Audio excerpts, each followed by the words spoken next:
If you want your child to be physically fit and exercise, chances are you exercise, play games with your child. Whether it's go swimming together, go to the beach together, go for long walks. Well, developing an interest and enthusiasm for speaking is no different. If you can do it together, it's even more effective. These days, it's never been easier with social media. Quite often, not daily, but quite often, I do a simple video with my daughter where we talk about public speaking issues or personal development, or she likes to talk about art. And all I do is pull my cell phone out and record the two of us speaking for less than a minute. And I post that on platforms like TikTok and Facebook. And if she feels it's awful or wants to redo it, I just hit delete and do it again. But every time your child speaks, it helps build their confidence for the next speech. And speaking in social media is one type of presentation. Now, you might not want your child on social media. You don't have to. It's just one way of doing it. Try to encourage your child to speak out in all sorts of places.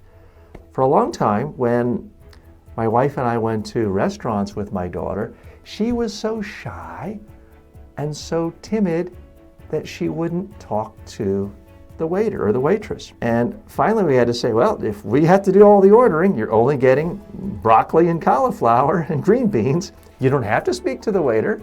We didn't try to put overt pressure. We didn't punish her directly.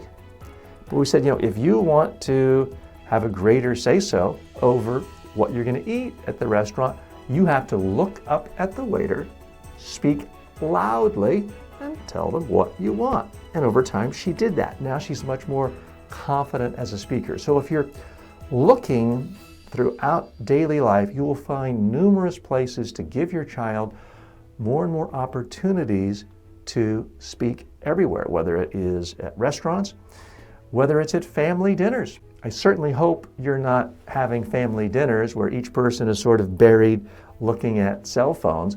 Have a time where everyone in the family talks about one interesting thing that happened during their day.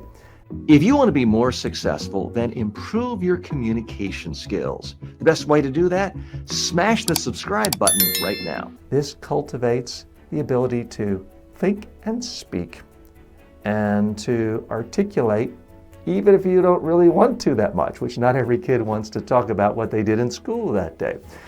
So I urge you, whether it's TikTok, Facebook video, or your own dinner table, actively look for areas where your child can practice speaking on a daily basis. It is human nature to be afraid of public speaking. It's also human nature that when you're experiencing fear, your brain doesn't work as well. Your memory doesn't work as well. So chances are your kid is going to be nervous about forgetting what to say. What if I forget what to say? As I mentioned to you earlier, you shouldn't have them have an entire speech written out word for word, because then the danger is your head is buried, you're looking down, you're mumbling, and it's a horrible experience for everyone. I recommend a cheat sheet. Now, normally in school, you don't want your kid using a cheat sheet. That would be unethical. They could get kicked out of school. But when it comes to public speaking, in most cases, it's fine. In fact, anytime I'm giving a speech anywhere in the world, whether it's to 1,000 people or 10 people, whether it's for 5 minutes or 2 hours, I use a cheat sheet. Here is my cheat sheet for an hour-long speech. The key to using a cheat sheet for public speaking is you want just 1 or 2 or 3 words per line.